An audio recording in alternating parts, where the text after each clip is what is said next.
I was even more shocked when Lily came to us and told a shockingly fabricated story to everyone.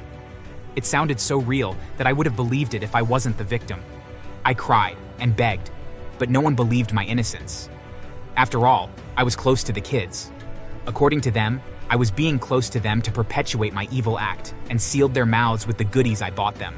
My parents were even more disappointed. There was no way I could prove my truth. The girl was too young to serve as a witness. Her parents were so angry that they wanted to call the cops on me.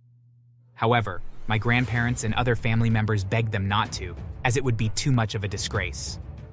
Instead, I was sent away. My whole family cut ties with me, my parents included. I left in tears, feeling betrayed and deeply hurt. Did you grow up with extended families?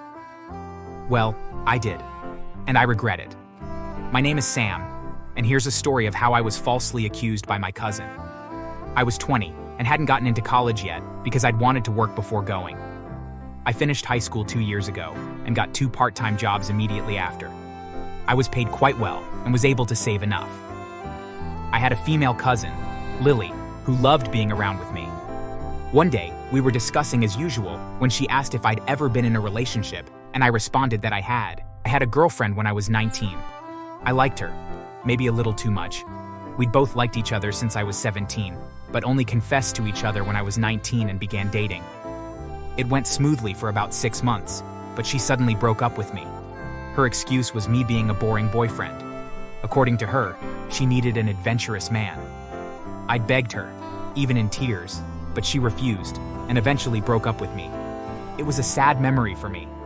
I hadn't been able to like anyone else since our relationship ended. Lily asking me about it only brought back the painful memory. I recounted my experience to her, and she appeared so sad. Wow. I can't believe a lady would leave a man like you. You're handsome, hardworking, and super intelligent. All but adventurous. We shared a laugh as I made the joke. I'll say it's her loss. She could have simply told you what she wanted to explore. I'm sure you would have allowed it. Of course I did. I liked her a whole lot. Honestly, I still do. It was true. I still liked her a whole lot and felt sad about her leaving every now and then. Lily suddenly hugged me, catching me by surprise. She rubbed my back, assuring me that I would forget about my ex soon. I didn't think it was possible, but I believed her. After the hug, she also shared a story about her relationship. According to her, she'd been in 3 relationships all her 19 years of being alive. The last one had completely broken her, as she loved him the same way I loved my ex. Turned out we were both broken. We laughed it off and spent more time together that night before she returned to her room. We became even closer after that night. She would often visit me at my workplace and smile at me. It felt good to see her there. Sometimes she would wait until my break time and we would go to a cafe together, where we would talk about more things. Lily was a very interesting person. She always had topics to discuss. I didn't have any friends, so it felt good having someone like her. However, she began to act strangely with me after a few months of being close. She would hug me suddenly, holding me tightly. At first, I thought it was her being affectionate, but it soon became uncomfortable. I didn't like how she would snuggle into my neck when she hugged me. Even more, I was displeased with how she began visiting my parents' house at night to pass the night in my room. If she didn't cling to me all night while trying to kiss me and acting like she hadn't intentionally done it, I probably would have been fine. When I couldn't take it anymore, I decided to speak to her about it. I told her to stop visiting my workplace and my parents' house. She agreed, and we only began meeting at my grandparents' house, just like before. I still needed to stop the hug. When you hug me, let it be a brief one. Don't hold me too tight or breathe in my neck, it's uncomfortable. She'd seemed devastated, and I nearly felt bad, but I shook it off. It needed to be done. We didn't stop our regular conversations, but the excess physical contacts were stopped, and I was happy. One night, however, while we were stargazing together, Lily tried to kiss me. I quickly pushed her away. Are you insane? I'm your cousin. What does it matter? It's just a kiss. It matters because we're cousins. I'd appreciate it if you never repeat this. Excuse me. I was so angry at her that I refused to speak to her. I didn't return her calls, nor did I reply to her texts. She tried to speak to me when we next met at my grandparents', and I ignored her. I wanted to be alone for as long as possible. I felt she'd grown too attached to me and was confused, so I wanted her to calm down. However, Lily had grown hatred toward me because I was ignoring her. It wasn't after 2 weeks before I faced her wrath. I was in my room when my dad's younger sister stormed in, crying. I was worried at first, but she suddenly slapped me, making me confused. What did I do? She grabbed my hand and roughly pulled me outside, yelling at the top of her voice for everyone to come out. My cousins followed, and soon everyone was gathered in the living room. It was then that she revealed it. Sam sexually assaulted my daughter. I was shocked to my bones. Her daughter was only 5, and I loved the girl's smartness. I bought her things like the rest of the kids, but that was all. How could I have done such a horrible thing to her? I immediately protested, telling her I would never do such a thing. Shut up, you liar. Lily told me everything. She saw you.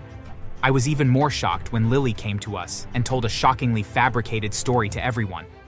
It sounded so real that I would have believed it if I wasn't the victim. I cried and begged, but no one believed my innocence. After all, I was close to the kids.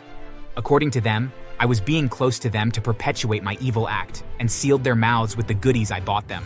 My parents were even more disappointed. There was no way I could prove my truth. The girl was too young to serve as a witness. Her parents were so angry that they wanted to call the cops on me. However, my grandparents and other family members begged them not to, as it would be too much of a disgrace. Instead, I was sent away. My whole family cut ties with me, my parents included. I left in tears, feeling betrayed and deeply hurt. I went very far away and started a new life. I got a new job, went to college, graduated with great results, and got an even better job. I'd put the past behind me a long time ago and focused on giving myself a good life and building my own family. One day, 20 years later, I got a call from a strange number asking to meet him somewhere. I went there the next day and met a very handsome boy. He looked around 17 and so familiar. He introduced himself as Lily's son and burst into tears. I was surprised and confused as to how he found me, but I comforted him regardless. Once he was fine, he confessed to me that he'd found out how I was chased out of the family. Lily had divorced his dad when he was only 10, and he'd been in her custody. She was an abusive mother. He told me how she always hit him at the slightest provocation, forced him to stop speaking to his friends, and also locked him up in the house whenever she had to go on long trips. Those were only a few among other things she did to him. What broke me completely was his next revelation. She was drunk last week and told me about how she made the whole family hate and sent you away after she lied against you. I also recorded everything. He played the recording, and a tear fell from my eyes. He also showed me all of the scars and fresh bruises she'd given him, which mostly happened when she was drunk. I couldn't take it anymore. I let the boy stay with me that night. The next day, I took him to the house I hadn't been to in 2 decades. It was a Saturday, so everyone was there. They were all shocked to see me. My grandparents had passed away, alongside some of my family members. The others had grown old. I cried when I saw how grown my siblings had become. They ran to hug me.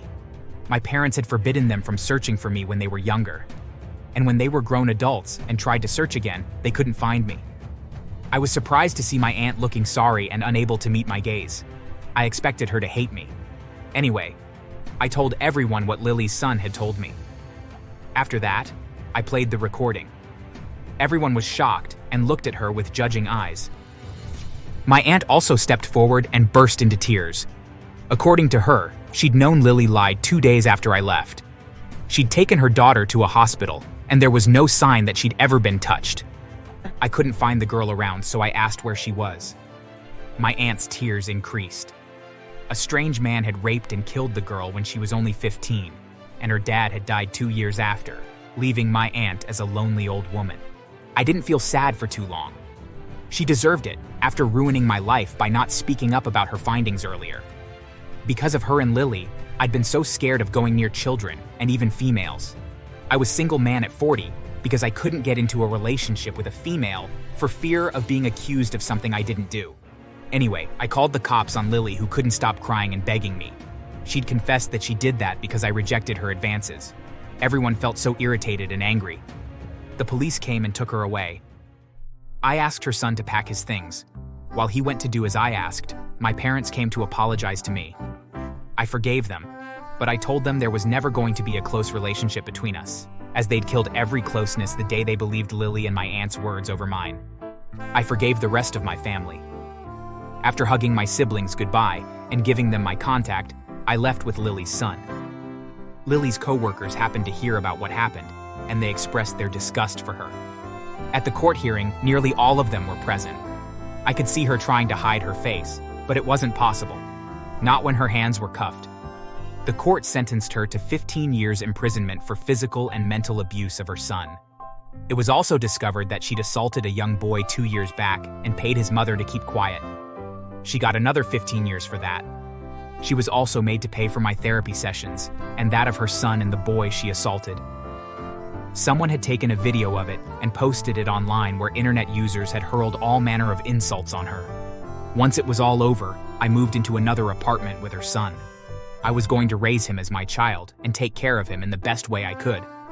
I also hoped to be able to get married after I was done with therapy. Lily's son was there for me. He felt like he owed me something after what his mother had put me through, and also for taking care of him. Good boy, isn't he?